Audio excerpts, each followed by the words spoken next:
بسم اللہ الرحمن الرحیم۔ السلام علیکم ناظرین، میں ہوں آپ کا میزبان محمد اسلم۔ آپ دیکھ رہے ہیں میرا ماضی میری طاقت یوٹیوب چینل۔ ناظرین، آج کی یہ مختصر سی ویڈیو جو ہے وہ دو چیزوں پر مبنی ہے۔ ایک تو ہمارے بینکر مالکان کا کردار اور دوسرا فیٹ آف۔ آپ سب کو یاد ہوگا کہ آج سے کچھ 4-5 ماہ پہلے، یعنی پچھلے سال کے نومبر اور اکتوبر میں پاکستان کی جو اس وقت کی حکومت تھی، اس کے لیے سب سے بڑا خطرہ جو تھا وہ یہ تحریک لبیک پاکستان کے جو کارکنان تھے، وہ جب لاہور سے اسلام آباد کی طرف نکلے تو پوری کی پوری مشینری جو ہے وہ حرکت میں آئی۔ کچھ سرکاری ملازمین جو ہے وہ جان سے گئے، کچھ جو مارچ کے شرکاء تھے وہ جان سے گئے، اور اس سے پہلے بھی پوری دنیا جانتی ہے، پورے پاکستانی جانتی ہیں کہ لاہور میں تحریک لبیک والوں کے ساتھ عمران خان کی حکومت نے اور عمران خان کی پوری حکومت کی جو مشین تھی انہوں نے کیا کیا۔ خیر، اس میں جو ان کا مطالبہ تھا وہ تو کسی نہ کسی حد تک جو ہے پوری دنیا میں مانا گیا، تسلیم ہوا، اور پھر اس کے بعد جو حکومت کی طرف سے عذر تھا اس وقت تک وہ یہ تھا کہ جی آپ لوگ ٹھیک ہے، اپنا مطالبہ ایک طرف رکھیں، ہم بھی اس پہ کام کر رہے ہیں، مگر اس وقت ہمیں FATF سے نکلوائیں۔ FATF جو ہے اس کا پھندہ جو ہے وہ پاکستان کے سر پہ لٹک رہا ہے۔ تو اس وقت تک یا اس کے بعد سے لے کے اب تک جو FATF کے بارے میں پاکستانیوں کو بتایا گیا، جو ہمیں بتایا گیا، وہ یہ بتایا گیا کہ یہ ایک ایسا فورم ہے جہاں پہ پوری دنیا کے اندر پیسے کی جو حرکت ہوتی ہے اس پہ نظر رکھنے والا یہ ادارہ ہے، اور یہ پیسے کی حرکت کو غیر قانونی طریقے سے ادھر ادھر ہونے پہ اور اس کے استعمال ہونے پہ نگرانی کرتا ہے۔ تو دوستو، آج میں جب یہ سارے کا سارا دیکھ رہا ہوں، سن رہا ہوں، اب تو وہ مستند ہو چکا ہے۔ ایک محترمہ جو ہیں وہ کہہ چکی ہیں کہ میں 23-24 کروڑ روپے سے میری زندگی جو ہے وہ آسان ہو گئی ہے۔ تو دوستو، سوال یہ پیدا ہوتا ہے کہ اب FATF خراٹے لے رہا ہے، کدھر ہے؟ اب FATF کیوں خاموش ہے؟ کیا اس کو یہ نظر نہیں آ رہا ہے؟ تو یہاں پہ دوستو FATF جو ہے وہ خراٹے بھی لے رہا ہے، وہ آنکھ بھی بند کیے ہوئے ہے، اسے نظر بھی نہیں آ رہا ہے۔ اب یہاں پہ جو اس کے یہاں پہ سہولت کار بنے ہوئے ہیں، یہ پاکستان کے اندر یہ جو پرائیویٹ بینکس کی بھرمار ہے، آپ ہر گلی محلے کے اندر بینک دیکھ رہے ہیں، ان کے مالکان ہیں۔ یہ مالکان جو ہیں یہ آپ اندازہ بھی نہیں کر سکتے کہ یہ پاکستان کے ساتھ کتنی دو نمبری کر رہے ہیں۔ اب مثال کے طور پہ ایک عام آدمی جاتا ہے بینک کے اندر اکاؤنٹ کھلوانے کے لیے، ان سے یہ چیز پتہ نہیں کتنے فارموں پہ دستخط لیتے ہیں کہ کیا کرتے ہو، حلال کا کام کرتے ہو، حرام کا کام کرتے ہو، کہاں سے لیتے ہو، کہاں پہ دیتے ہو۔ اور اگر انہیں ذرا سا بھی شک ہو کہ اکاؤنٹ کھلوانے والا جو ہے وہ کوئی چیز چھپا رہا ہے تو اس کو 1 منٹ کے اندر معذرت کر دیتے ہیں، اس کا اکاؤنٹ نہیں کھولتے۔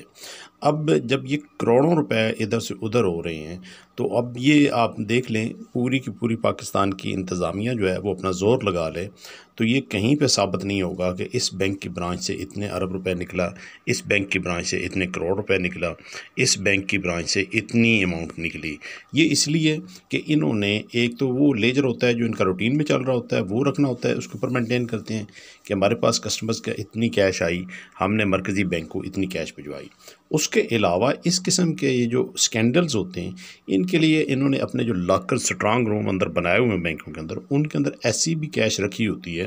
جو کہ صرف اور صرف بینک کی ملکیت ہوتی ہے، جس کا نہ مرکزی بینک سے کوئی تعلق ہوتا ہے،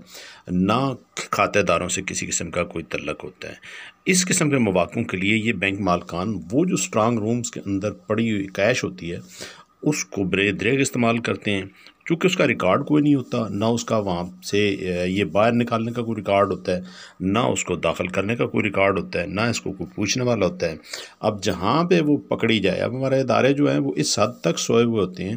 کہ وہ اگر کوئی بندہ ایئرپورٹ پہ جا رہا ہے، باہر جا رہا ہے، تو اس کی پڑیوں میں سے تو نکال لیتے ہیں وہ سارے کے سارے کیپسول، اس کے آندروں میں سے نکال لیتے ہیں، مگر یہ بینکوں میں سے ادھر ادھر پیسہ جو جا رہا ہوتا ہے، اس کے اوپر حالانکہ گارڈز انہوں نے پرائیویٹ رکھے ہوئے ہیں جو ان کے لیے ان کی فیور کے لیے کام کرتے ہیں۔ وہاں پہ حکومتی جو ہماری مقامی پولیس ہوتی ہے